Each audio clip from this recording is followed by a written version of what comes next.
like big butts and I cannot lie. You other brothers can't deny. What'd you get, boss? Just a message from the Black Tiger.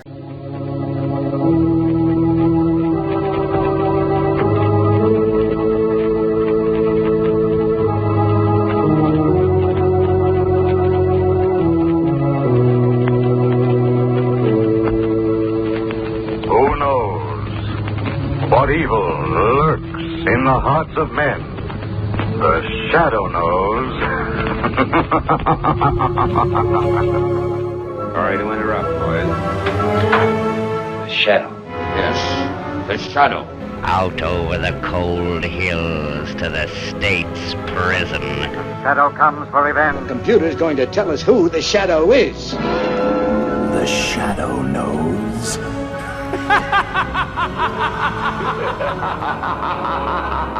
Surely you're not afraid of death. Crime does not pay. The Shadow knows. Agents of the Shadowcast report to the only podcast devoted exclusively to the mysterioso exploits of the two-fisted prince of the pulp pistoliers, the Dark Avenger, the Shadow. Didn't expect me back so soon, did ya? See, I admit that while I have made a few episodes the last couple of years, I have been really, really bad at follow-ups. I actually had a couple of ideas in the can, and I have been wanting to get back to the Shadowcast for some time on a much more regular basis, so enjoy this much more regularly timed edition of the Shadowcast, and it is a special one. Ladies and gentlemen, the theme of this particular season of the Shadowcast is the shadow on the silver screen, and of course, arguably the most faithful and certainly one of the most popular incarnations of the Shadow, popular in its day, and for some reason still enduringly popular. People find this all the time on YouTube and elsewhere. I think it's public domain now, maybe. It is, of course, the 1940 film serial starring Victor Jory and produced by Columbia Studios. And this is one of those classic artifacts, one of those classic 1930s, 40s serials. It came on the heels of a number of other successful ones, however, and its history, and indeed its future, was closely tied in with another pulp character, a frankly scandalous imitation of the Shadow, known as the Spider, and they would be sort of woven together. There's some interesting kind of psychodrama and rights drama that went into all of that, but basically the long and short of it is, folks, this was a big, big deal at the time. Film serials were hot. You can really think of them as the television shows of their day. Television, as you will learn if you watch this film serial, and it is widely available on the internet and of course on DVD, is, television was still in its infancy. It was still being worked on. In fact, there's a chapter in this serial where they say, we're still experimenting on the concept of television. Now, you're all my friends, and I know you hope this is going to be a big success. All right. Good luck. I thought television was only in an experimental stage. Not exactly. We've made a lot of progress. You have to keep in mind, this was written and produced in 1939. It was released at the beginning of the serial season in early 1940, but it was basically a product of the late 1930s, and that might be why this is so good. There is something about 30s Shadow that just beats 40s Shadow. I can't put my finger on it. Not that there's not great stuff in the 1940s on radio and elsewhere. We just reviewed one, The Shadow Returns, which I enjoy very much. I like all of those Monogram-produced Shadow films. I think they have a lot of entertainment value, although they are admittedly quite distant from the ideal. However, there are Shadow fans who swear to this day that the Shadow 1940 film serial is the closest we have ever come to the true pulp incarnation of the Shadow, and probably that's a product of exigency, because the radio show was hopping at this time. The comic books were rolled out this same year as the film serial. There was an increasing emphasis on merchandising and expanding this franchise into what essentially amounts to the very first proper multimedia superhero sensation in American pop culture. Every superhero after this, from Superman to Batman to Spider-Man to the X-Men, really follows the model set in the 1930s and 40s by the Shadow, and really this is sort of the heart of that typhoon at the time. This is really when this started to intensify. 1930 and 1940. Really, the years from 1937 to 1945 or so were a period of unprecedented popularity for the Shadow. Sadly, as many of those years towards the end were wartime years, it was also a period where the pulp was somewhat embattled. And as it turned out, in the longer term, that sort of creative hothouse that, of course, provided the initial creative impetus for the Shadow being hamstrung in the way it was. I'm, of course, referring here to the wartime paper rationing that necessitated the Shadow drop to monthly and then I think even to quarterly ultimately. The point being, they reduced the size of the magazine, they reduced the regularity of the publication. That sent Walter Gibson off pursuing other work, and ultimately he wasn't writing the Shadow for a while. There was a lot of stuff that went down, and it was really stemmed from World War II and the massive hit that the pulp publication industry took that it never honestly recovered from.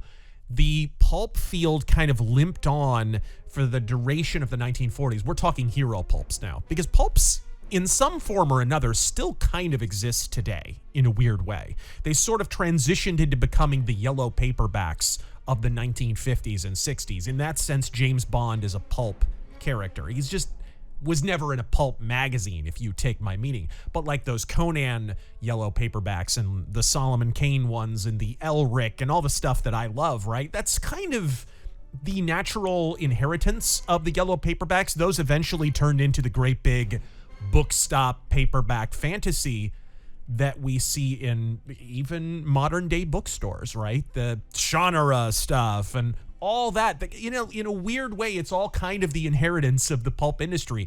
But it is no exaggeration to say the hero pulps did not survive the 1940s, which is interesting because we begin the decade here with the Shadow film serial. And because, as I alluded to, there was so much expansion of the franchise, we were beginning to have issues with rights.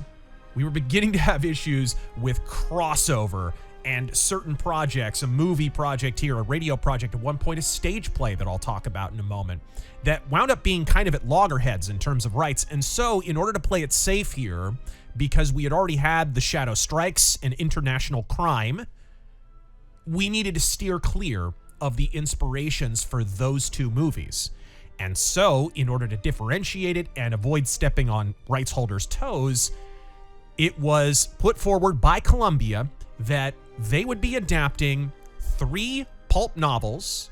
We'll be reviewing the foremost of which at the end of today's show. That would be The Lone Tiger from 1939. But it's a trilogy of novels. It's The Green Hoods, The Silver Skull, and The Lone Tiger, and a radio episode called Prelude to Terror. And elements of all of these find themselves in there. Watching this, however, I think there's more than that, and we'll talk about that as we go. But to sort of summarize, I've seen Shadow fans and pulpiteers describe the Shadow serial as sort of the one that almost got it right. I think there's even an article in one of the pulp reprints that calls it that. It's the movie that almost got it right. I must admit, I think that is an accurate verity. Look at it visually. With the exception of the bandana over his mouth, this is the most pulp-accurate incarnation of the celluloid Shadow. Note that I say pulp-accurate, as for all its faults, the 1994 Shadow movie is impressively earnest, at least with regard to all Shadow media, comics included, hence the trench coat and red scarf, which are rarely ever employed in the pages of the pulps, although they are seen on the covers. The literary Shadow is described as a creature of blackness, unlike Rachel Dolezal. In fact, it's germane to news of this week. The all-black pulp version of the Shadow, no red scarf included, is going to be released by Mezco Toys, the action figure manufacturer who made spectacular. They're making a Doc Savage, they made a Solomon Kane figure, and they did a superb version of the Shadow recently. They're making a limited collector's version that comes in like a Shadow Club box, a Shadow Club pin. It comes with a girasol ring. I mean, the whole 9 yards. They're going out for this thing, and he doesn't have the red scarf. This is the Walter Gibson, really more so the Tom Lavelle version of the Shadow. So I thought I would mention that before we move on with reviewing this 1940 film serial. But look at the visual incarnation of this character in the 1940 serial. In place of a damn Dracula cape, a judge's robe.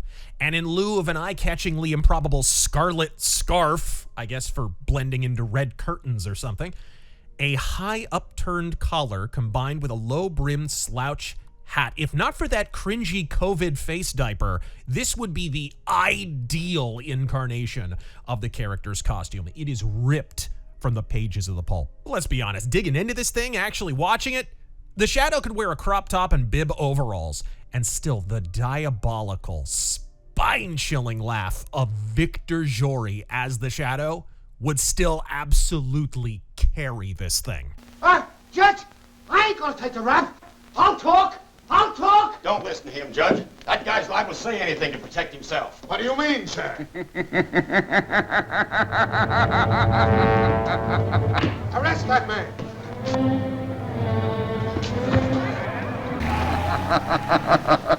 The Shadow! Yes, the Shadow. In an interview in 1980, Victor Jory, thank God he lived long enough to talk about some of this stuff. Not only did he say he was probably going to be recognized most for the Shadow, he emphasized, I had to get that laugh right.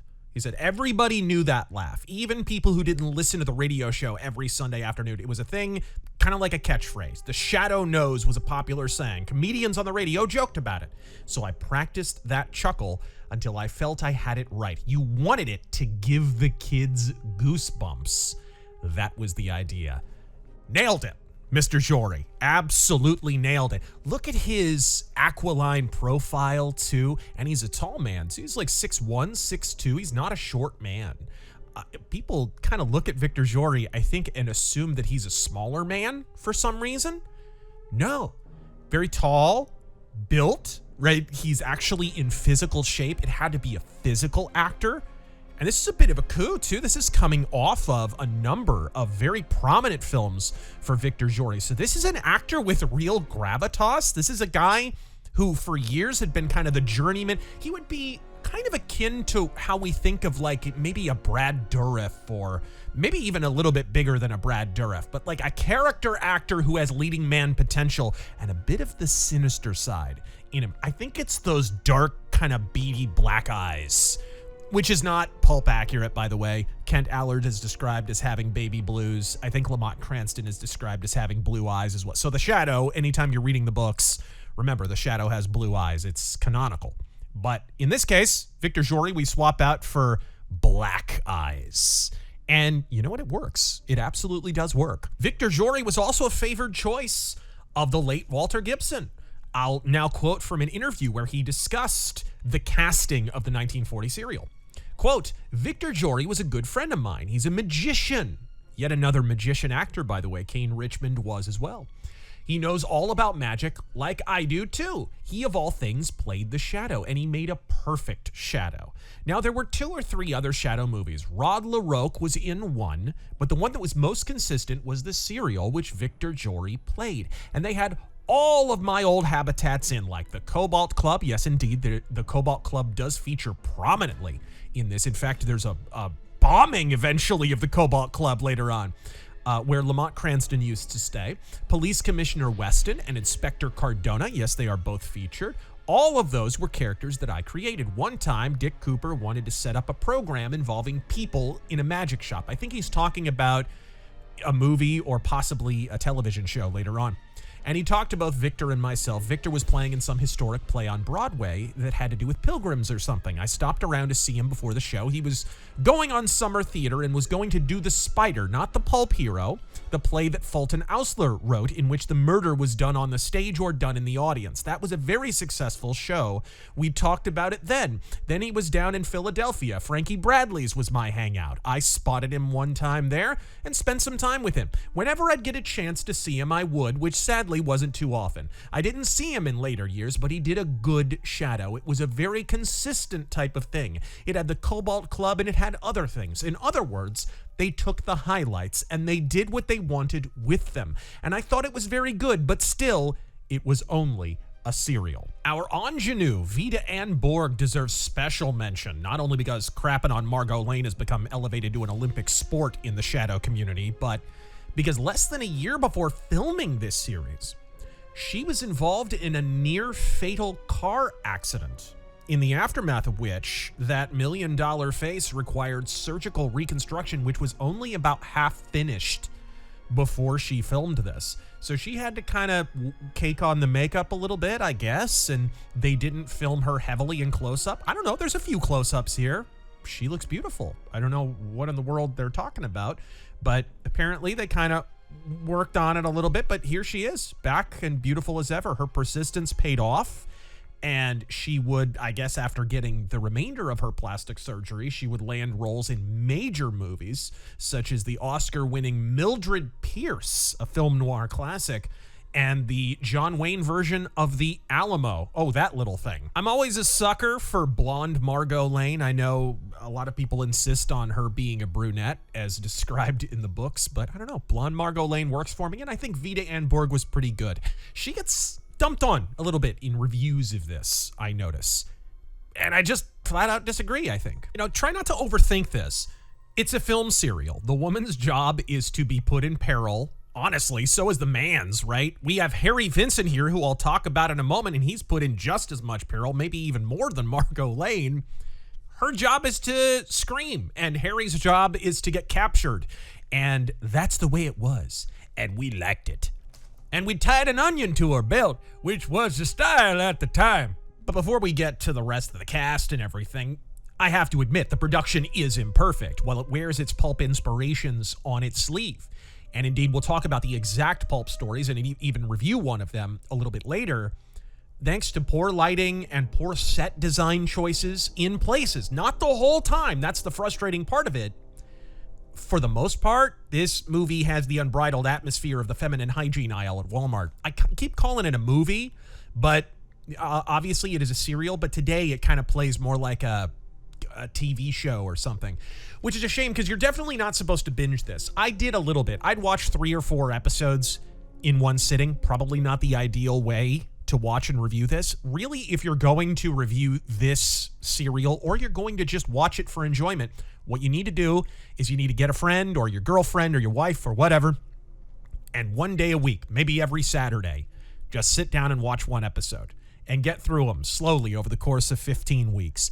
That's how this was meant to be enjoyed and consumed, because one too many times the ceiling rubble falls on the Shadow, and he, as the ending credits roll, you know, he's facing certain death in giant air quotes. The phrase certain death, folks, they just wear this phrase out, only for the next week for him to just literally shrug off the rubble.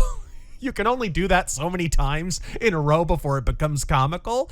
And between that and the fight scenes, which they sped up and they have kind of a Keystone Cops vibe, yeah, it becomes sort of unintentionally humorous at a certain point. Sort of idiosyncratic in the same way that some of the more goofy refrains of the early James Bond films, right? Like the tank dragon and stuff like that from Dr. No, how some of that stuff comes off today. Either way, the combat sequences could use a touch-up or 20. I get that there had been a steady accretion of strictures against too much pistol packing, but with 1 or 2 exceptions, the gunplay in this serial is almost deliberately non-existent. When it does happen, it's pretty cool, except no one seems to hit anything. And that's rough. If you read the pulps, you know that Kent Allard, the Shadow, he never misses.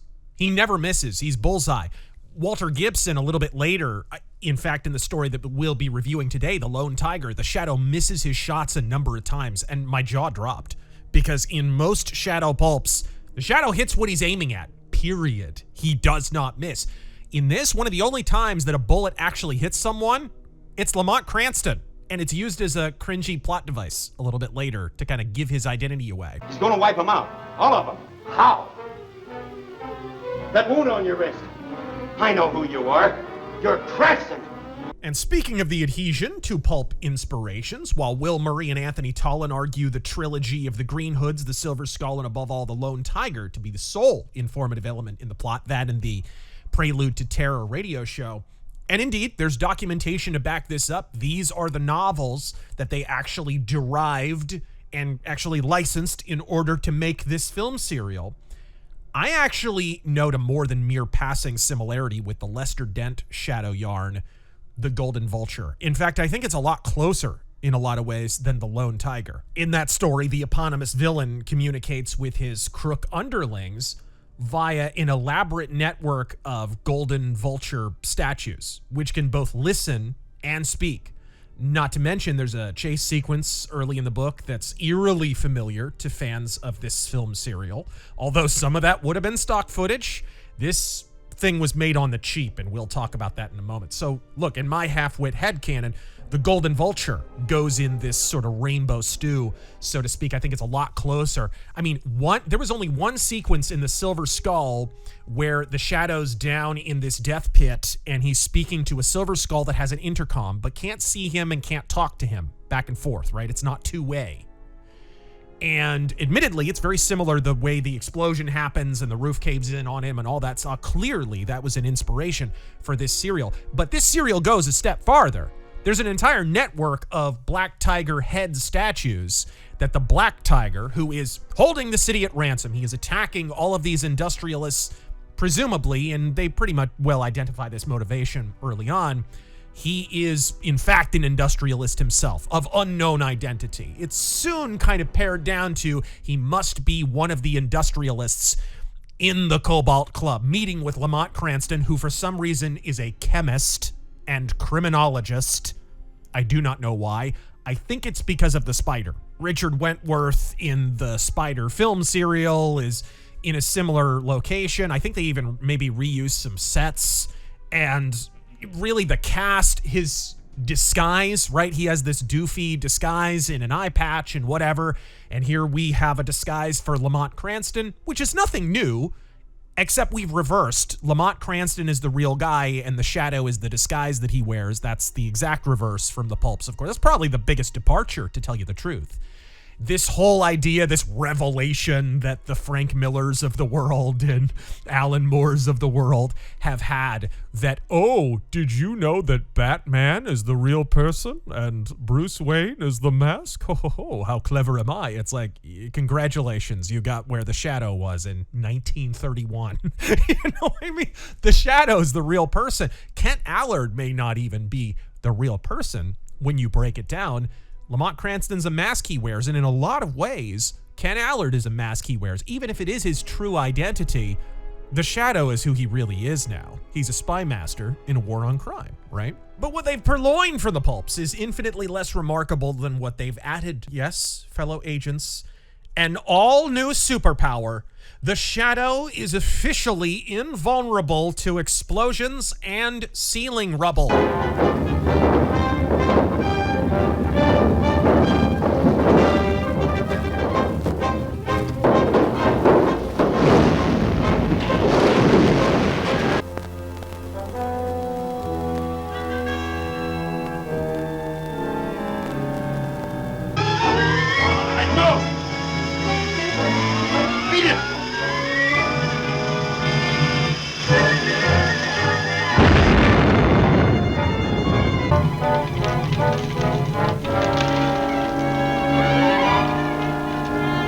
Power would have come in handy in more than a few pulp and comic book stories I can recall offhand.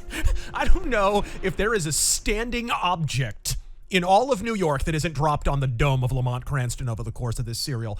And he no-sells it harder than John Cena's male pattern baldness. But he's Victor Jory, folks. He fears no rubble. Indeed, Victor Jory went on record saying that the Shadow film serial was, far and away, the thing he was most often recognized for later in life, and that it likely would remain his enduring cinematic legacy. Gang, Victor Jory was in Gone with the Wind.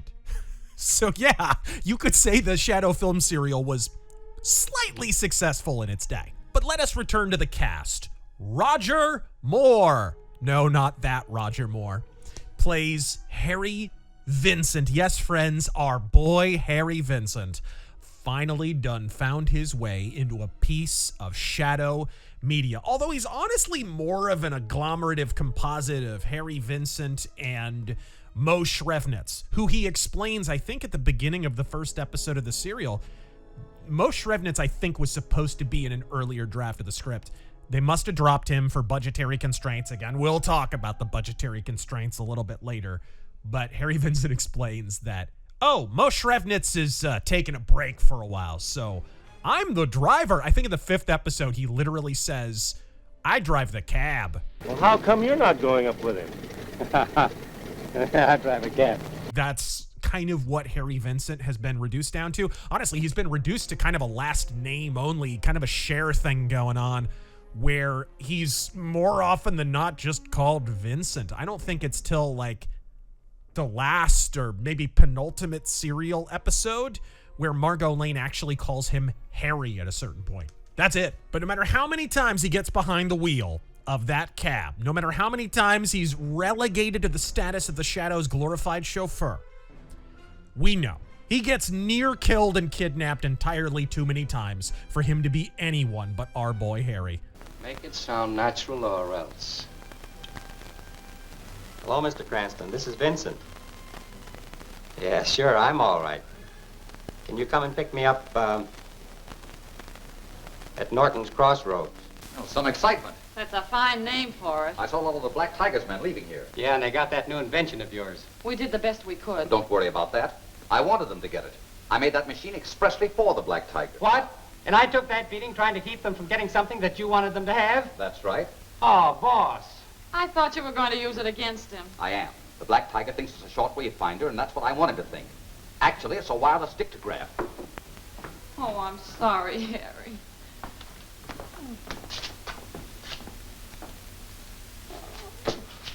And while we're on the subject, Roger Moore, the other one, the one you actually know, he would have made a damn fine Lamont Cranston, would he not? He kind of has that waspy transit, especially when he was working in America, like doing Maverick and some of the stuff where he, his accent got a little less British and a little more transatlantic.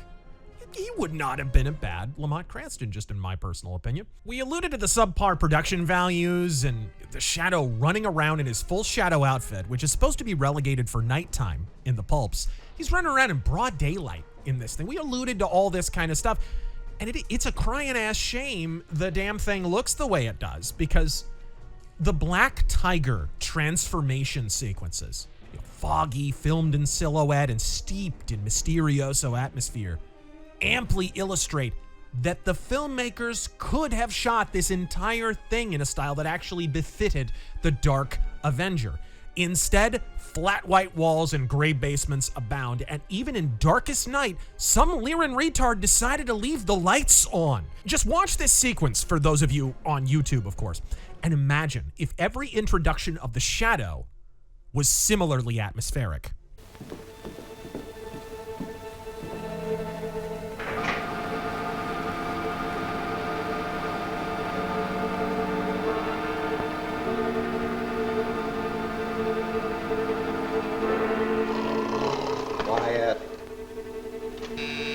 Places, man. Here he comes now. Come on, Harvey. Aboard.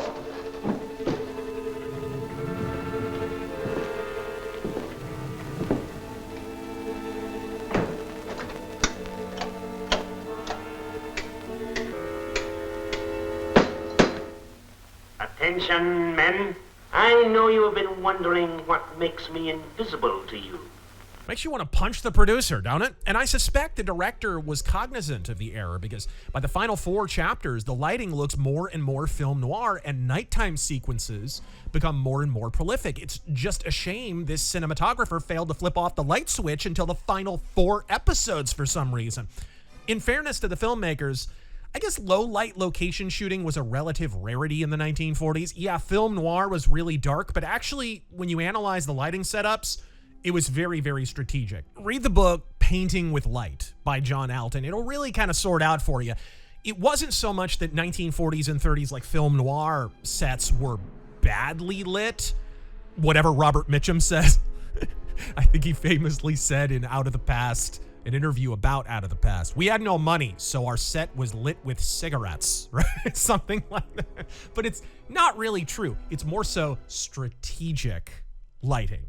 And a lot of that has to do with the fact that, the camera lenses that could pick up enough light sufficient to the task, they didn't come around to the late 1970s. And as such, even night scenes in the Shadow serial are almost always day scenes with sunglasses on.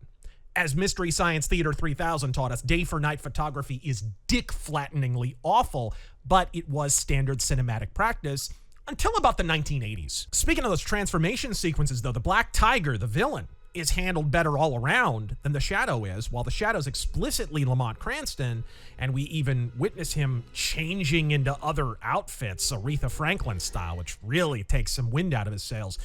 The Black Tiger's identity is a jealously guarded secret. The director, I love this, he even goes so far as to cast 2 or 3 separate actors among the industrialists who are suspected of being the Black Tiger, who all have that similar high-pitched nasally voice that the Black Tiger has, and he drops multiple tempting red herrings on our heads to just sort of throw us off the scent. See, you private citizens don't give the police enough consideration. And that's why the same law that protects a man until he's found guilty protects the criminal, too. And it's a situation like this that makes a fiend like the Black Tiger possible. But one man can't defy the law. No?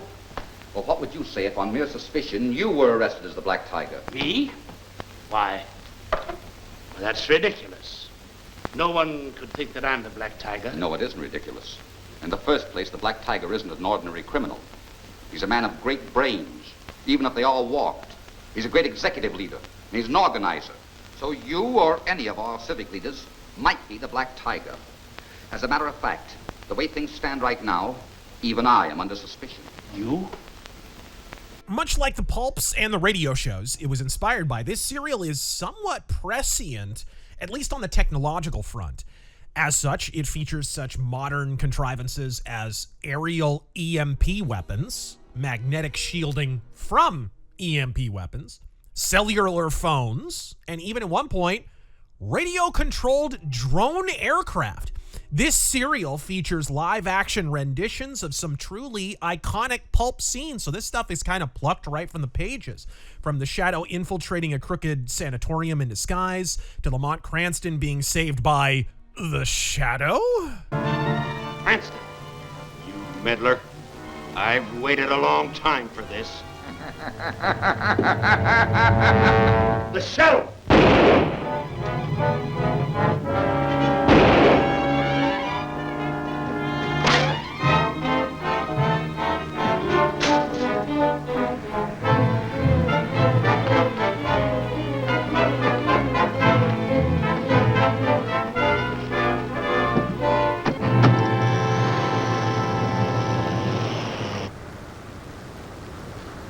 Good work, Vincent.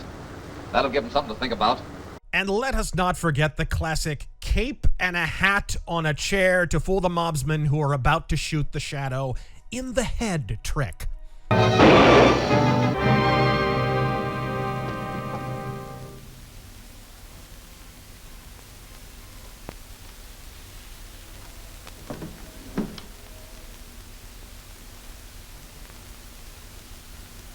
Even the titles of the individual episodes appear swiped straight from the pages of the Shadow magazine. I feel like I've read chapters called The Sealed Room and The Underground Trap at least a dozen times in the Shadow stories. And as Bernie would say, that's a good thing. That's a very, very good thing. What Bernie probably wouldn't like is the character of Lin Chang. You stay here, Chang.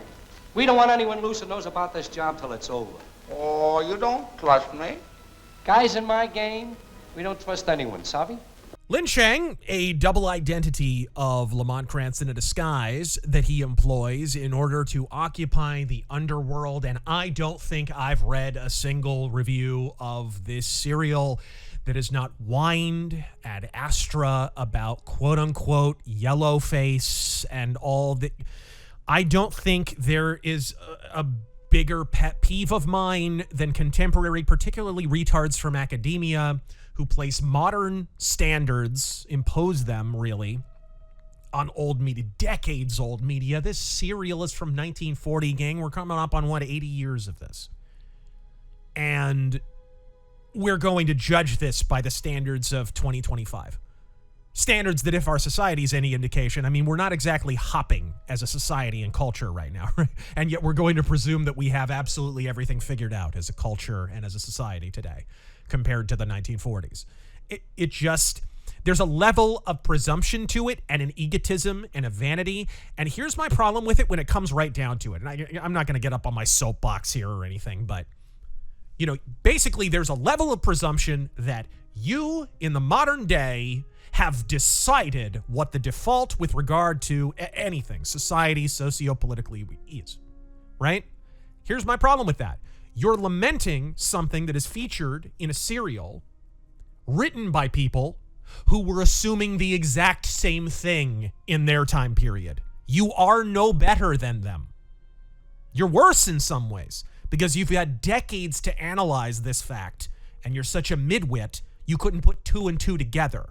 It's a film serial. It's a character. It's played for laughs, by the way. It's mostly given to Victor Jory to show his remarkable range as an actor. And in that sense, it's very, very successful. It's not the only disguise he employs, by the way. He actually disguises himself as a phone repairman. That's what it is. He disguises himself as a phone repairman, a very, very Kent Allard the Shadow kind of thing to do. And he plays that in a similar way, just for laughs, very, very cartoony. It's a film serial. It's primarily playing to adolescents. It cannot hurt you. Get over it. But audiences of 1940 did not get over it. The Shadow was, needless to say, exploding in popularity around this time. Around this same period, Lou Cantor and Hugh Skeely licensed the rights to adapt a 1939 Shadow radio episode called Mansion of Madness into a stage play, which is just another indicator of how popular this character was at the time, though it ultimately fell through. It was going to tour the country, by the way. They had structured the whole thing so that literally the whole set was just black curtains so that they could more easily put it up into suitcases and lug it all around the country. They were thinking cost effective. This is intended to be a traveling, touring show, right? They were really looking to make some money off it, but it ultimately fell through. And though it fell through, a script has in fact survived. And to give you an idea of how wildly adaptations of this character differed in this era, not only was the Shadow never seen in his slouch hat and cape, much less wielding a gun, he never physically appears in the play at all. He is simply heard over the loudspeaker through use of his famous filter microphone from the radio program, though he does introduce and outroduce the play in the classic style of the original radio drama. So at least there's that. Speaking of mixing and matching here, it's worth mentioning that mixing elements from all the different stuff, you know, mixing the radio version with the comic version with the pulp, this is something that Walter B. Gibson, the creator of The Shadow, was not opposed to, which really makes it tragic that he died 9 years before the 1994 Shadow film came out. It makes you wonder if he would have enjoyed it.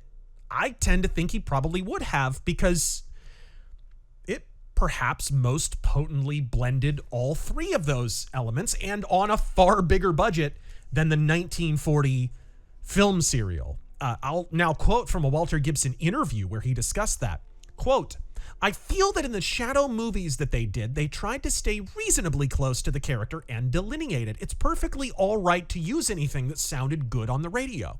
The plots seemed to be new, but they were in keeping with it, practically all of them. As I say, it was ideally done in the serial. I thought Victor Jory was just the person for it. I'd like to see the new one follow that same pattern." They were, at the time, by the way, brewing up several different Shadow scripts. In early, I think it was 1982, there's a script that you can read online that actually would have provided not only a Shadow script, it involved Margot Lane, and the Shadow was actually played by a very kind of waspy, transatlantic kind of British guy, and very interesting choices, actually. We kind of missed out on this, but we really missed out because it was going to include the Great War origin, the Kent Allard origin, him behind enemy lines doing spycraft, and it was going to provide an origin for the Shadow, and a real one, not the 1994 Tulku Tibet kind of origin. So that's what he's referring to. I'd like to see the new one. That would have been the new one at the time. They were making a script in 82, and they made a script in 85 as well that was a little bit closer to the radio version, but neither of those got made. It wasn't until 1994 that it got out of development hell. For example, take Sherlock Holmes. You couldn't have done better than having gotten Basil Rathbone and Nigel Bruce to play the parts of Holmes and Watson. You'd have thought that they were the same people the story was written about. They were wonderful. He speculated as to some of the actors that he would choose, but it's an interesting idea, this mixing of the different media. It kind of comes from Walter Gibson, and that's probably why David Koepp and the filmmaker Russell Mulcahy and all the people working on the movie in 1994 sort of had license to do that with their script version. And the next time you criticize it for mixing all those elements, remember it's kind of endorsed by Walter Gibson. He was cool with that. And the radio version is particularly worth mentioning here, as thanks to a really curious rights arrangement between Columbia, Street and Smith, and the makers of the radio show, which I think was Ruthroff and Ryan, right?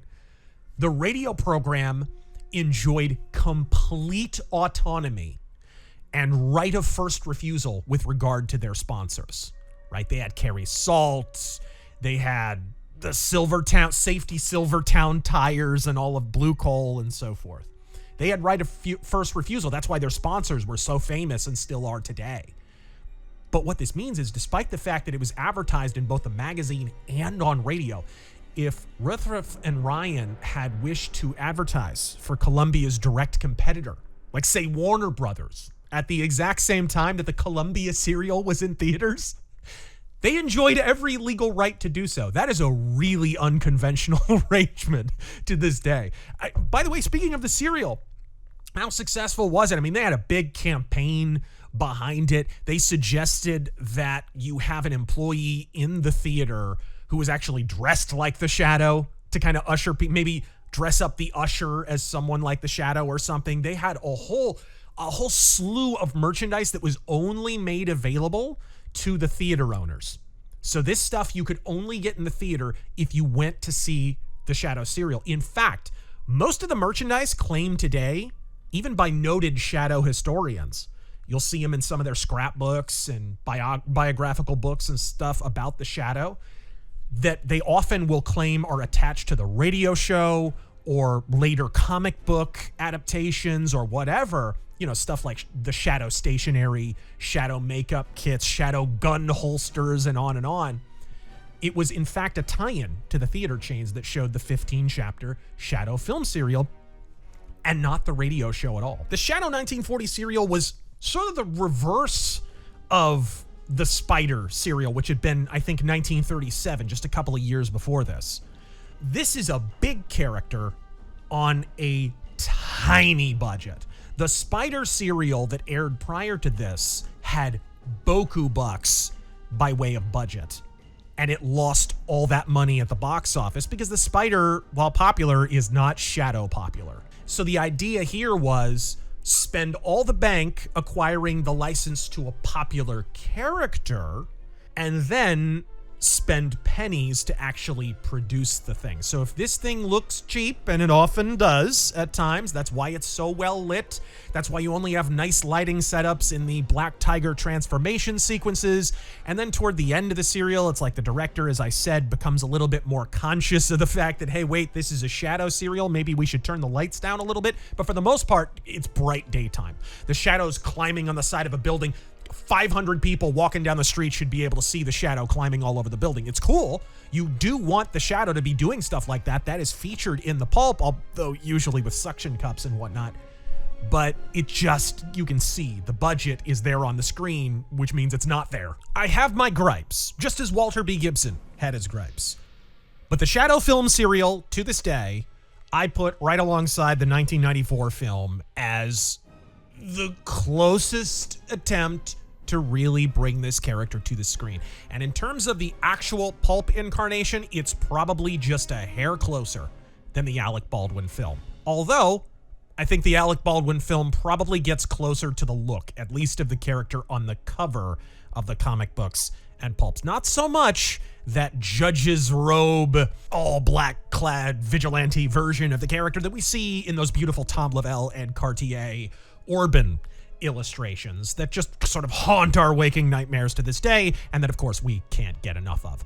Folks, I highly recommend the 1940 Shadow film serial. It is actually commercially available in what I would generously termed the gray market. It's also on YouTube, but I think you want this for yourself. I think you want a physical copy of this. And speaking of things you want a copy of, but probably can't get for under $1,000 now, or at least under a few $100s, how about the Shadow Pulps? How about The Lone Tiger? The pulp novel reputed to be the basis for this serial, and in fact, I would argue, as we'll be going over the course of this story, a somewhat tenuous connection. Really, there's very, very little of this pulp novel that winds up on the screen. There's, in fact, far more elements from a prior story called The Silver Skull. We'll be talking about all three of the stories that were licensed for this and a little bit of The Golden Vulture, which I think was also kind of plundered a little bit, and only they didn't pay for the license. They just used The Silver Skull as kind of a smokescreen and copied and cribbed a lot of stuff from Golden Vulture, I think. A millionaire by the name of Mileson. This is a fantastic introduction to the story and the central conflict, and I love this character of Mileson.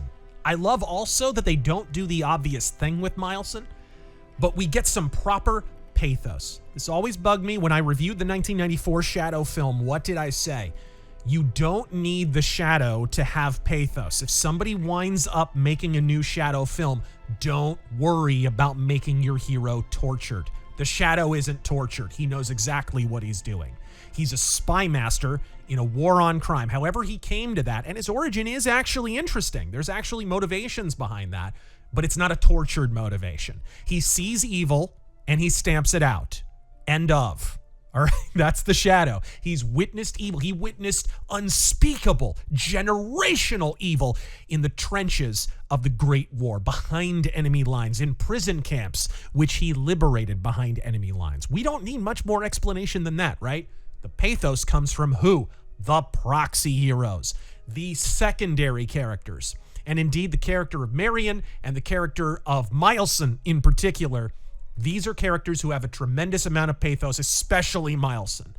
It is explained that there is a group called the Tiger Mob under the tutelage of a crime boss called the Lone Tiger, who carry off these brazen heists of wealthy industrialists and banks and all manner of high-profile targets. So these guys were an absolute scourge for a number of years, and we get that sense. But really where we get the personal motivation and the pathos that I alluded to earlier is that Mileson's family is targeted because he is uniquely wealthy. He is filthy, stinking rich. And no one is harmed. They don't mean, the Tiger Mob doesn't mean to kill anyone. But his daughter, Dorothy, probably a reference to Wizard of Oz, by the way, Walter B. Gibson's favorite book series, A Man of True Taste. Dorothy is locked down in the wine cellar, a very, very cold wine cellar. This is New England. Very, very cold. Down in the wine cellar, the whole family's locked down there. Everybody else is fine. They're just really, really cold. But she's ill. And after having rallied from her illness, after this event, she winds up being hospitalized, and ultimately she succumbs and dies. And so the Tiger Mob, without intending to really, wind up inadvertently murdering this man's daughter by making her succumb to her own illness. And Mileson is absolutely obsessed. He is a man possessed in his quest to bring the Lone Tiger to justice, because even though the Tiger Mob is ultimately rounded up and dispersed to the four winds, the Lone Tiger is to this point not brought to justice. This is a great one. It's interesting. I had read a review of this particular story that did not rank it very high in the Shadow Pantheon. And so it had a pretty low score in a book called The Shadow in Review, which is basically just a gigantic tome that reviews every single Shadow pulp story in chronological order. Really good book, actually. But the author of that book, John Olson, did not rank this story high. And so I was kind of dreading it. I was going into this, I was wondering. I didn't read his review ahead of time to see what his problem was, but I was really, really worried about it.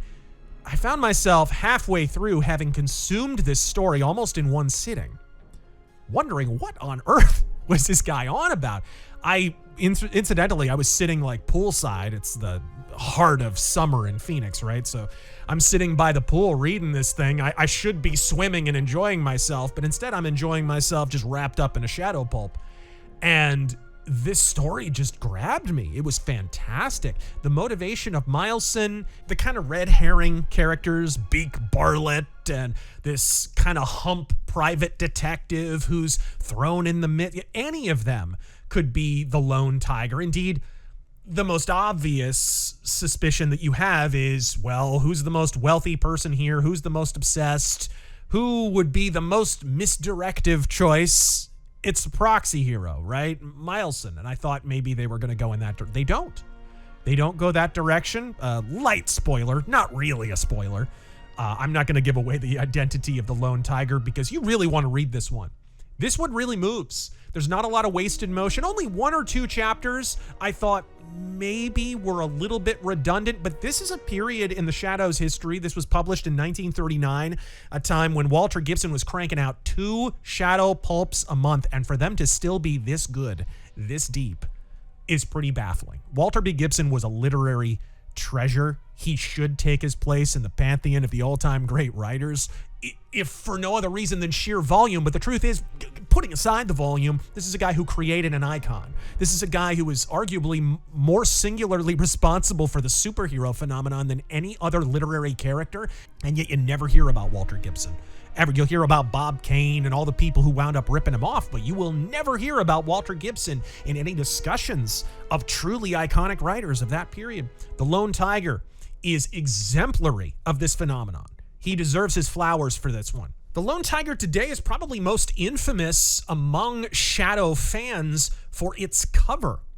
It is, of course, the only extant example of a Shadow cover that features at least all of the main Shadow agents on it. Which is funny because it's shown, it seems to be in the Shadow's sanctum, right? None of the agents, to my knowledge, ever really wind up in the Shadow's sanctum. I've read dozens of Shadow pulps. I gotta be nearing maybe the 100 mark. I've read a lot of them, folks. I have never read a story where any of the agents wind up in the sanctum. A few villains and a corpse on one occasion winds up in the Shadow's sanctum, but the actual agents are not taken to the Shadow's sanctum usually. But this cover, of course, features Moshe Revnitz, Clyde Burke, Jericho Druk, who only pops into the story for just a second. Jericho Druk was part of the second wave of agents that were introduced, I think, in Crime Insured, along with Pietro and all these guys who sort of had to replace the previous agents just for that story. But Jericho Druk, Cliff Marsland, Burbank, Harry Vincent, Hawkeye, and of course, the Shadow. But of course, the coolest detail about this cover is Walter B. Gibson was interviewed years and years and years ago and asked, like, what was the idea? What was the conception behind the idea of the agents? Because no other character has this. Like, Doc Savage imitated it with his kind of, but that was a very close-knit group of kind of the greatest minds of his day. But what was the idea behind these agents? And Walter B. Gibson came up with a very interesting answer, and it makes a lot of sense. King Arthur and the Knights of the Round Table. So if you look at this cover, it is no coincidence that the Shadow and his agents are arrayed around what? A round table. I'll say this, though, like, of the trilogy of the novels that are supposed to have informed the Shadow film serial, Lone Tiger might be the weakest, but all 3, and really I would extend that to all 4, are very, very strong. The 4 Shadow novels that I believe informed the Shadow film serial from 1940 are among the strongest entries. I mean, if you're going to pick anything as a basis to make this film serial, you could have done a lot worse than these. Beginning with The Golden Vulture, which is a Lester Dent written story, actually, who would be better known as, of course, the creator of Doc Savage and a great pulpiteer in his own right. It was kind of an audition. They were thinking, okay, Walter Gibson is cranking out 2 stories a month. We should probably cycle in a new writer or 2 just to supplement him, to kind of help him. Walter Gibson initially took offense to that and then realized, you know what, I actually probably could use a little help. And then he met Theodore Tinsley and they got along famously. And Walter Gibson was, of course, interviewed years later and said, gosh, I liked Theodore Tinsley's stories. I thought he did my characters justice. He said the same thing about Lester Dent, who, of course, Walter Gibson and Lester Dent would go on to co-create, yes, the creator of Doc Savage and the creator of The Shadow had a top 10 anime team up, and who did they create? The Avenger, probably one of the most underrated characters in all of pulpdom. The Golden Vulture, like a lot of Lester Dent stories, is very action-packed. Lots of chases and fights and near misses and all the stuff you expect from Doc Savage stories, which I've been reading a lot recently as well. But there's this great Machiavellian edge, and that probably comes from, I believe, Walter Gibson came in and did the final draft on it. So he took the Lester Dent story and he sort of polished it up and gave it the Gibson treatment. And so that's probably where the sort of Machiavellian lone tiger type figure, the black tiger figure of the Golden Vulture with the sort of surveillance vulture statues and such, that's probably where that comes from. The Mysterioso element probably is more of a Gibson contrivance. And the Golden Vulture, of course, is featured in the very first volume of the Sanctum reprints. And that is actually one that I find is a little bit more common to actually find on storefronts online. It seems like the first 10 or 15 of the Shadow reprints are pretty easy to find. Not the first 15 Shadow stories, mind you. They were all, of course, reprinted out of order. But the Golden Vulture and all that kind of the salamanders, all that early stuff tends to be a little bit easier to find than some of the later stuff that reprints the Living Shadow. That's impossible to find. The Eyes of the Shadow, impossible to find. You got to get the yellow paperbacks to be able to read those. But it's a little bit easier to find. So if you want to read the Golden Vulture and see what I'm talking about with this, I think you'll agree with me.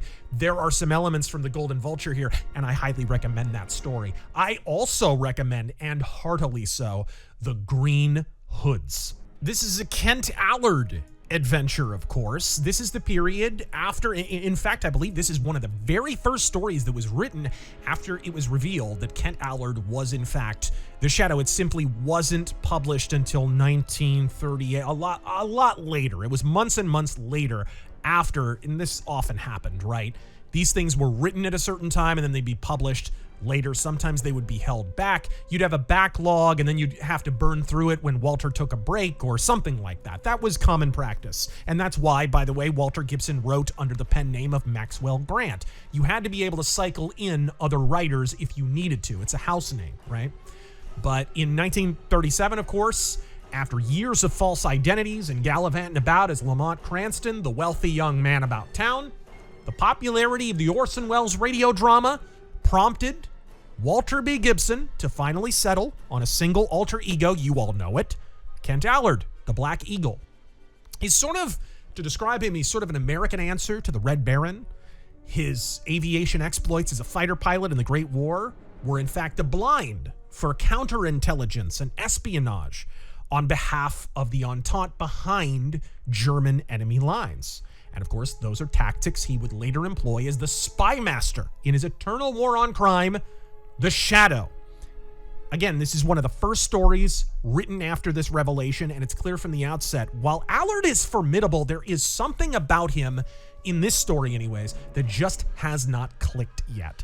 He's more mysterious than Cranston. He is definitely more powerful, but somehow, at least at this juncture, he's just not as compelling. And the way Walter Gibson writes it, like, oh, he's Allard, it just kind of lies there. As opposed to everything else about the Shadow, which has been more inference and mystery and hinting, right? So you lost a little bit of that. Fortunately, in this story, at least, for the purposes of this narrative, Allard is treated a little bit more like a front. This is what I mean, like when I said earlier, the Shadow's the real identity. Allard is in that sense. Even if it's his real identity, Allard is kind of a front. In his daily life, he is not Kent Allard. In his daily life, he is the Shadow. A secret society of crime fighters, the titular Green Hoods, are betrayed from within to acquire a miraculous invention, which is an unerring new form of lie detector machine that uses gas and actually hooks up physically to both participants, both the person asking the questions and the interrogated.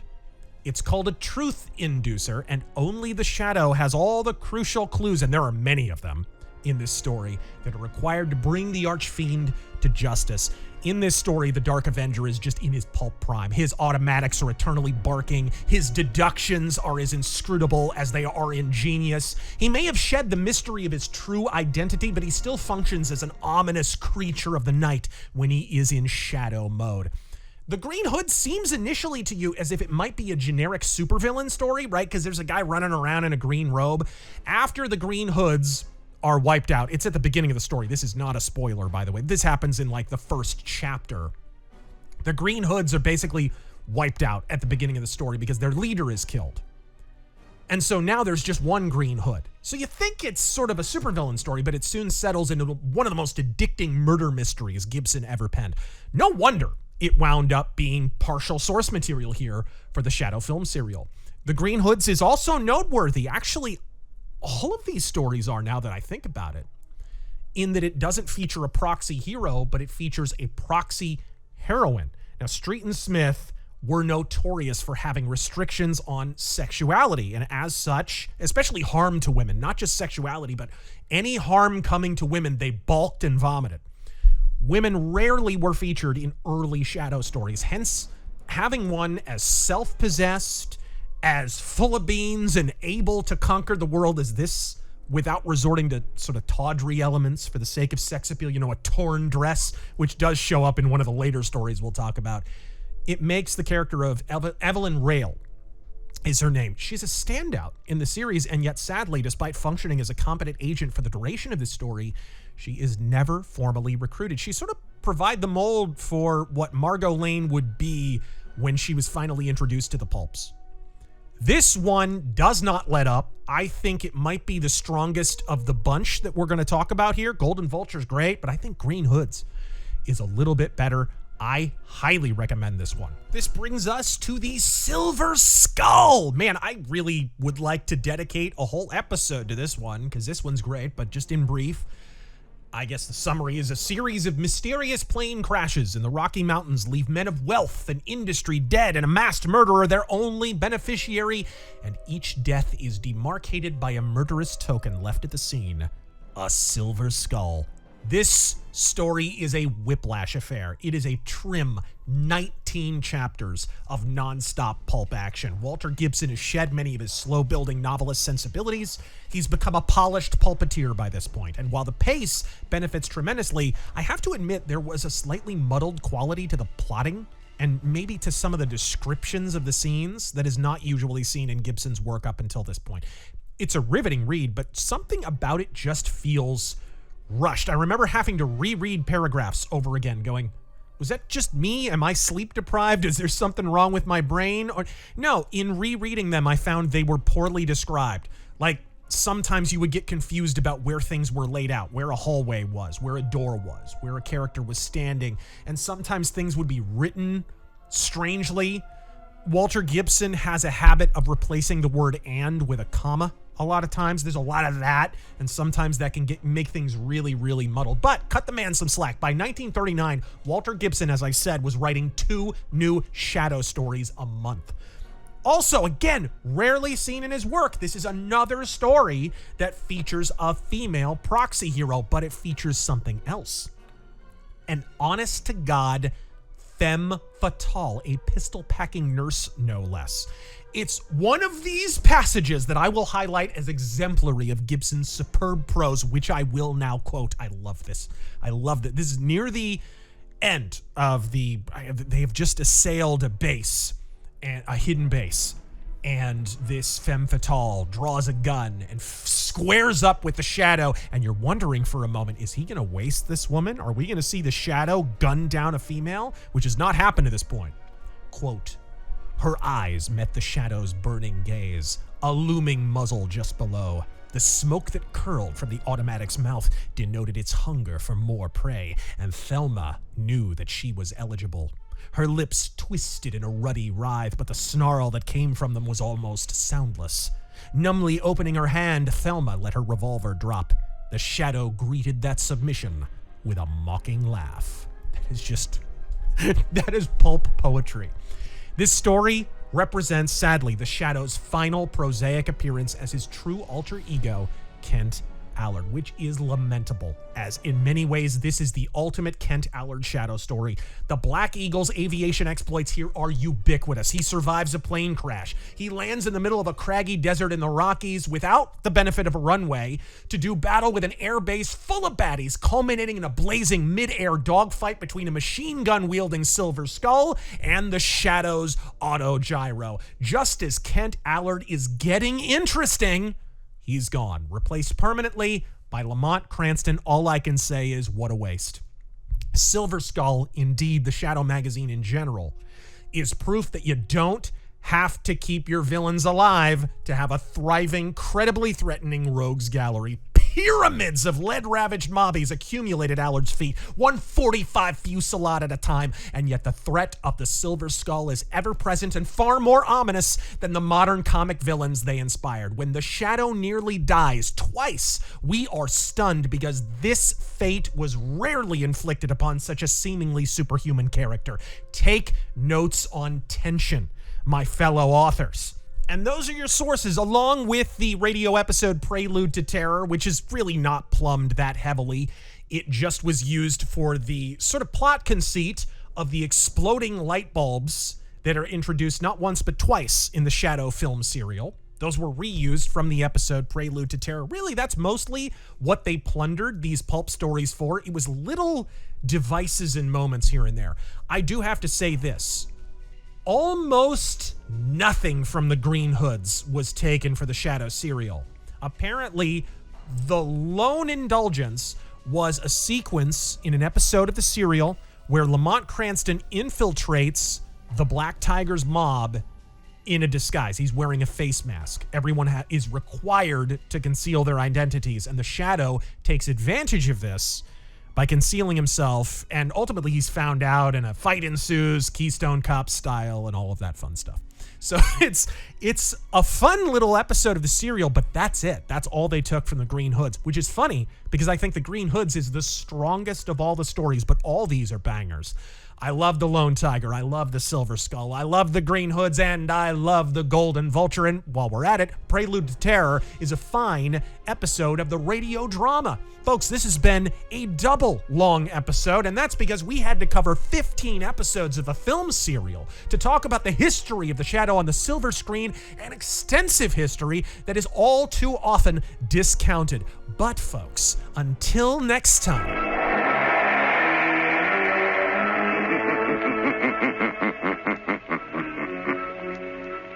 As you sow evil, so shall you reap evil.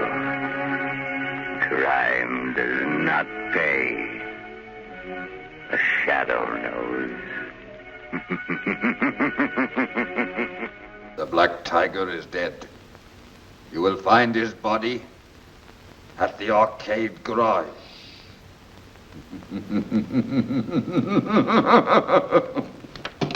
Who is this?